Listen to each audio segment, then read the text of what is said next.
In today's video, I'm going to teach you how to save Google Form. 5 minutes. We'll walk through creating a new form from Google Drive, adding the basics, and making sure it's saved so you can find it later. The process is quick, and the best part is that Google Forms saves your work automatically as you go. Start by opening Google Drive in your browser and signing in. Once you're there, look to the top left and click New. A menu will open with several options. Choose Google Forms. If you're presented with choices, select blank form so you're starting fresh without any pre-filled content. This gives you complete control over the structure and wording. At the top of the form, give it a clear, descriptive title. This isn't just for your respondents, this title also becomes the file name in your drive, which makes it much easier to locate later. Directly under the title, add a short description. Use this space to explain the purpose of the form, what kind of responses you need, and any important instructions like deadlines or formatting preferences.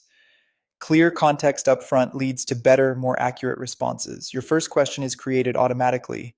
Click into the question field and type what you want to ask. Google Forms usually detects the best question type based on your wording, but you can adjust it if needed using the drop-down on the right of the question. For example, multiple choice is great when you want people to pick one answer from several. To add options, click where it says option 1, type your first choice, and then add additional options one by one. Keep option labels short and specific so respondents don't have to guess what you mean. As you work, remember that Forms autosaves every change. There's no separate save button to hunt for.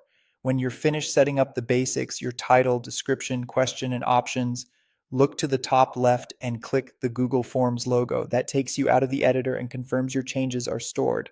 Your form is now saved and available in Google Drive under the title you set. If you ever need to find it, use the Drive search bar and type the form name or sort by recent to bring it to the top. A quick tip: choose a naming convention that makes sense for your project or team, so future forms are easy to organize, and that's all you need to do.